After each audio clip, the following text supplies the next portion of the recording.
நூற்றாண்டு விழா கொண்டாடுகிற நிகழ்ச்சி. முத இந்த வீடு கட்டும் திட்டத்தை கொண்டு வந்தவரே தலைவர் கலைஞர் தான். அமைச்சராக இருக்கும்போது கொண்டு வந்தார். அதையும் அந்த திட்டத்தில் தமிழ்நாட்டிலே முதலாக ஆரம்பிச்சு வச்சதே விழுப்புரத்தில் தான் கலைஞரே வந்து ஆரம்பிச்சு வச்சார்.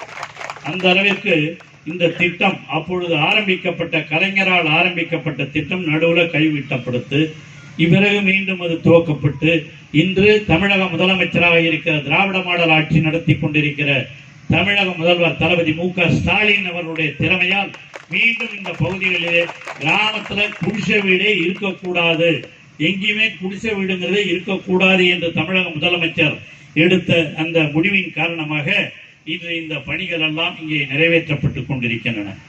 இந்த வீடு கட்டும் திட்டத்திற்காக நான் முதலிலே சொன்னதை போல கலைஞர் வீடு கட்டும் திட்டம்னு கொண்டாந்தாங்க. அப்புறம் அது பேர் மாத்தினாங்க. ஆனா எதுவும் சரியா நடக்கல.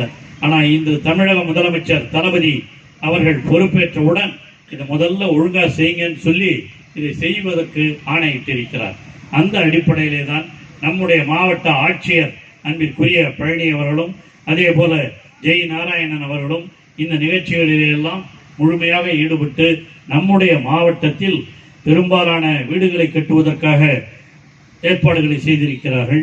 முதற்கட்டமாக 2024-25 ஆண்டில் 1 லட்சம் புதிய வீடுகள் 1 லட்சம்னா ஒரு வீட்டுக்கு 3.5 லட்சம் ரூபாய் பணம் கொடுக்குறாங்க. அப்போ 1 லட்சம் புதிய வீடுகள் உருவாக்கப்படும் என்று சொல்லி அந்த விழுப்புரம் மாவட்டத்திலே அந்த பணிகள் எல்லாம் நடைபெற்றுக் கொண்டிருக்கின்றன.